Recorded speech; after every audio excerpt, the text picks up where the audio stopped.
Corría el mes de julio del año 1954, un verano particularmente caluroso y opresivo en la bulliciosa ciudad de Tokio.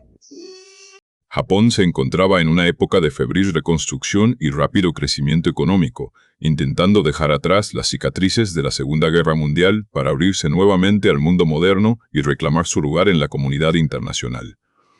El Aeropuerto Internacional de Haneda, en aquel entonces la principal puerta de entrada a la nación del sol naciente, era un hervidero constante de actividad, un cruce de caminos incesante donde diplomáticos, empresarios, turistas y expatriados se mezclaban bajo el zumbido constante de los motores de hélice y los ecos de los anuncios por los altavoces. Para los oficiales de aduanas e inmigración, cada jornada era una rutina agotadora pero predecible, una sucesión interminable de rostros cansados, maletas pesadas, pasaportes desgastados y sellos de tinta que marcaban el final de un viaje y el comienzo de otro. Sin embargo, en medio de aquella sofocante monotonía estival, en un día que parecía idéntico a todos los demás, estaba a punto de desarrollarse uno de los misterios más desconcertantes, persistentes y fascinantes de la historia moderna.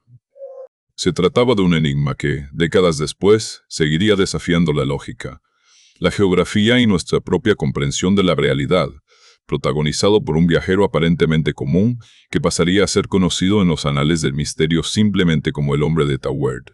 La historia comenzó cuando un vuelo comercial procedente de Europa aterrizó en la pista de Haneda, descargando a su fatigada congregación de pasajeros en la terminal de llegadas. Entre la multitud se encontraba un hombre de mediana edad, de aspecto caucásico, que vestía un traje de corte impecable, conservador pero elegante, típico de un ejecutivo o un hombre de negocios internacional de la época. Su comportamiento era tranquilo, seguro, el de alguien que ha atravesado docenas de aeropuertos y conoce los procedimientos aduaneros a la perfección. Al llegar al mostrador de inmigración, saludó al oficial con una ligera reverencia y una sonrisa cortés. El hombre hablaba francés como lengua materna, pero para sorpresa del oficial japonés, también se comunicaba con una fluidez asombrosa en japonés, además de demostrar dominio sobre el inglés, el español y el alemán a lo largo de las horas siguientes. Hasta ese momento, no había absolutamente nada en él que despertara sospechas. Era la viva imagen de la respetabilidad corporativa. El oficial, devolviendo el saludo con la misma cortesía profesional, extendió la mano para recibir los documentos de viaje del pasajero. Fue en el preciso instante en que el pequeño libreto cruzó el mostrador y cayó en las manos del funcionario, cuando la frágil tela de la realidad comenzó a deshilacharse de manera imperceptible pero irreversible. El documento que el hombre entregó era, a simple vista, un pasaporte completamente normal, confeccionado con los materiales estándar, encuadernado en cuero y adornado con letras doradas en la portada. Sin embargo, al abrirlo, el oficial de aduanas frunció el ceño, creyendo por un instante que el cansancio le estaba jugando una mala pasada a su vista.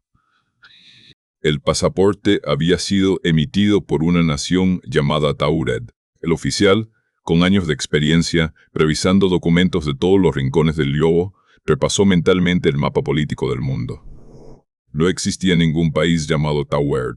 Jamás había oído hablar de un lugar con ese nombre. Pensando que quizás se trataba de un error de traducción, de una nación recién independizada o de un microestado oscuro que había pasado por alto, examinó el pasaporte con mayor detenimiento. El documento no parecía una falsificación barata. Estaba lleno de sellos de visados de múltiples países, incluyendo sellos de entradas y salidas previas de Japón, lo cual indicaba que aquel hombre había realizado viajes internacionales con ese mismo pasaporte sin que nadie, en ninguna otra frontera, lo hubiera detenido o cuestionado. Confundido y sintiendo que la situación superaba su autoridad, el oficial pidió al pasajero que aguardara un momento y llamó a sus superiores, quienes tras una breve y tensa deliberación a espaldas del viajero, decidieron escoltar al hombre a una sala de interrogatorios privada para esclarecer el asunto. El ambiente en la sala de interrogatorios era denso, cargado de una tensión silenciosa mientras varios oficiales de seguridad y agentes de inmigración se reunían en torno a la mesa de metal donde el hombre de negocios había sido invitado a sentarse. Lejos de mostrar pánico o comportamiento evasivo, el viajero exhibía una creciente frustración y una genuina indignación. Cuando los oficiales, a través de un intérprete y en japonés directo, le informaron que su país de origen no existía en los registros oficiales de ninguna organización internacional, el hombre estalló en una risa incrédula, pensando que estaba siendo víctima de una broma burocrática absurda y de muy mal gusto. Reafirmó con vehemencia que Tawerd era un país real, una nación próspera y orgullosa que había existido de manera ininterrumpida durante más de 1000 años, poseedora de una rica historia, cultura y tradiciones. Exigió que se pusieran en contacto con las autoridades correspondientes, argumentando que él era un hombre de negocios respetable en viaje oficial y que aquel retraso incomprensible le estaba causando graves perjuicios. Para intentar calmar la situación y aportar claridad empírica al absurdo debate, uno de los investigadores principales sacó un gran mapa mundial detallado, lo desenrolló sobre la mesa y le pidió al viajero con tono firme pero calmado que señalara exactamente dónde se encontraba su amada patria.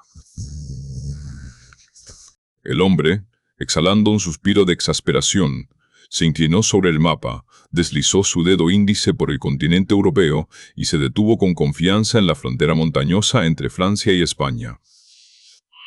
Aquí, dijo con firmeza, golpeando ligeramente el papel. Aquí está Tawerd.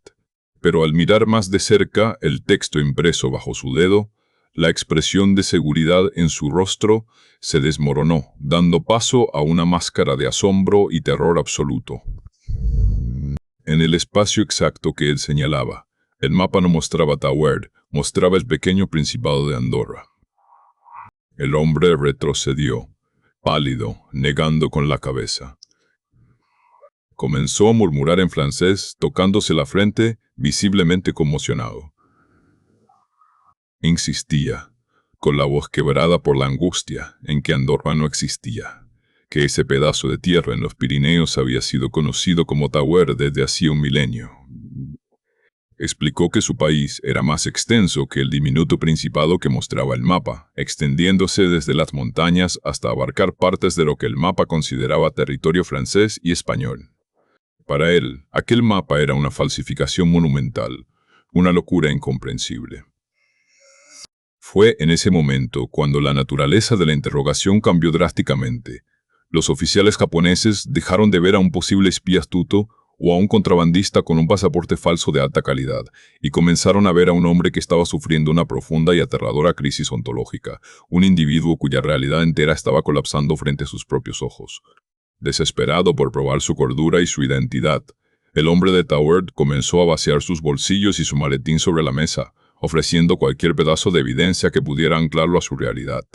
Sacó una gruesa cartera de cuero que contenía múltiples divisas europeas genuinas, lo cual demostraba que ciertamente había viajado por el continente. Presentó una licencia de conducir internacional impecable, emitida en Tawerd. Mostró tarjetas de presentación que lo identificaban como representante de una empresa que fabricaba y distribuía productos específicos. Ofreció extractos bancarios de una institución financiera que supuestamente operaba en Tawerd y en otras partes de Europa.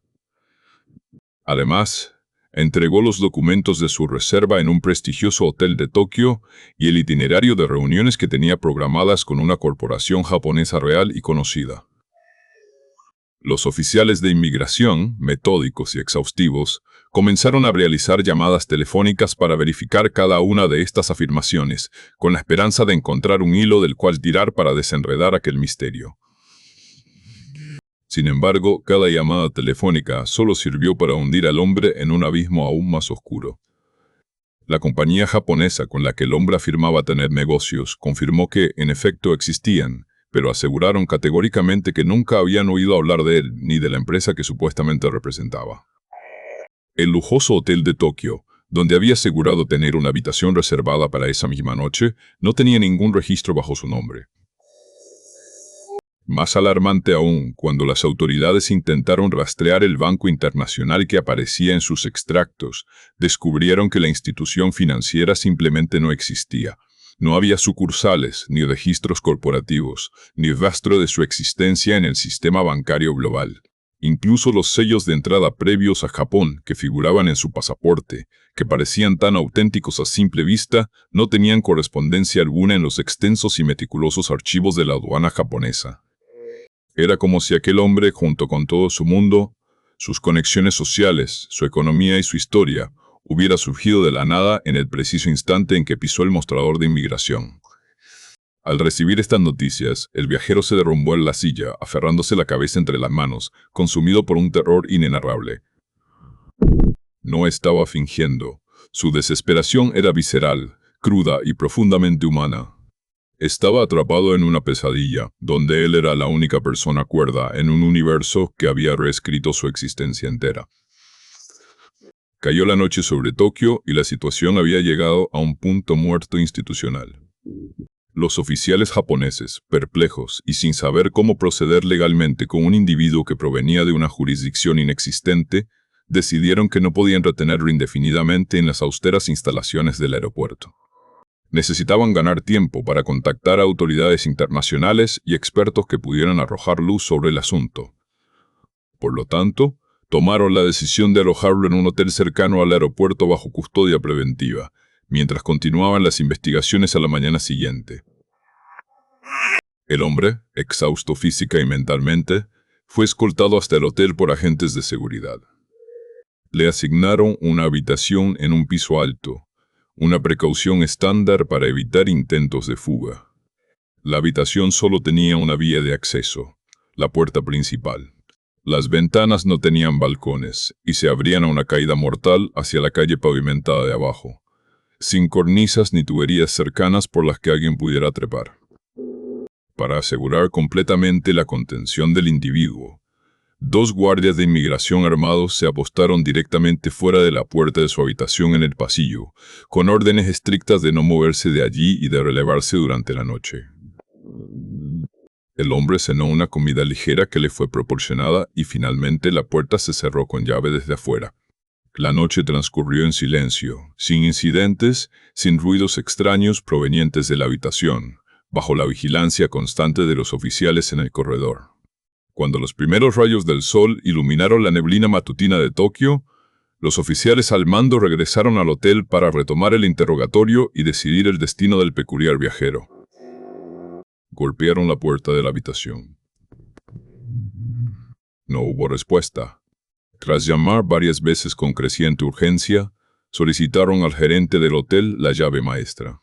Al abrir la puerta, los oficiales y los guardias se encontraron con una escena que heló la sangre en sus venas.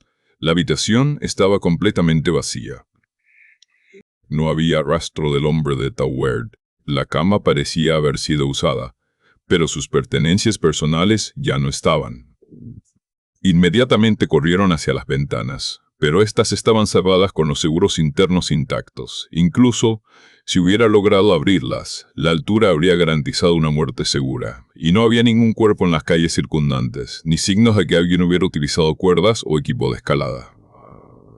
La única salida posible era la puerta frente a la cual los 2 guardias habían estado de pie, despiertos y alerta, durante toda la noche. Pero el enigma no terminaba ahí. Cuando los investigadores, presa del pánico y la confusión, regresaron a las instalaciones del aeropuerto para revisar las pruebas materiales que habían confiscado el día anterior, el pasaporte de Tauweerd, la licencia de conducir, las extrañas monedas y los documentos bancarios, descubrieron que todo, absolutamente todo, había desaparecido de la caja fuerte de alta seguridad donde había sido guardado.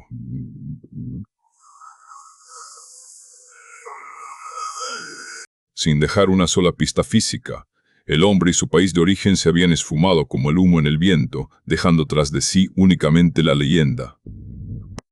A lo largo de las décadas posteriores, la historia del hombre de Tauweerd ha encendido la imaginación de teóricos, escritores, científicos y aficionados al misterio por igual, engendrando un sinfín de hipótesis que intentan explicar lo inexplicable. Los más escépticos argumentan que se trata de una leyenda urbana embellecida con el tiempo, o quizás el caso de un estafador magistral o un espía de la Guerra Fría, utilizando una identidad de cobertura increíblemente elaborada, aunque inmensamente contraproducente. Después de todo, ¿Qué clase de espía crearía un pasaporte de un país falso que inmediatamente llamaría la atención de las autoridades fronterizas? Sin embargo, es la otra corriente de pensamiento, la que abraza lo extraordinario, la que ha mantenido viva la fascinación por este relato.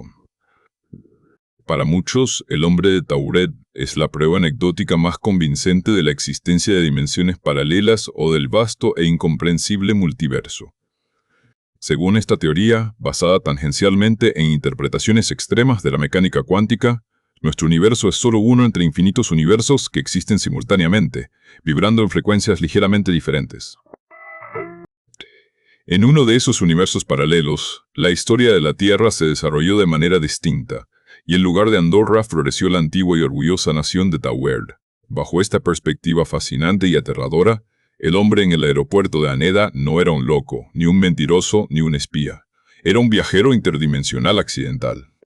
Por una anomalía cósmica inexplicable, un desgarro efímero en el tejido del espacio-tiempo, este individuo, mientras realizaba un viaje de negocio rutinario en su propio universo, cruzó inadvertidamente la frontera hacia nuestra realidad.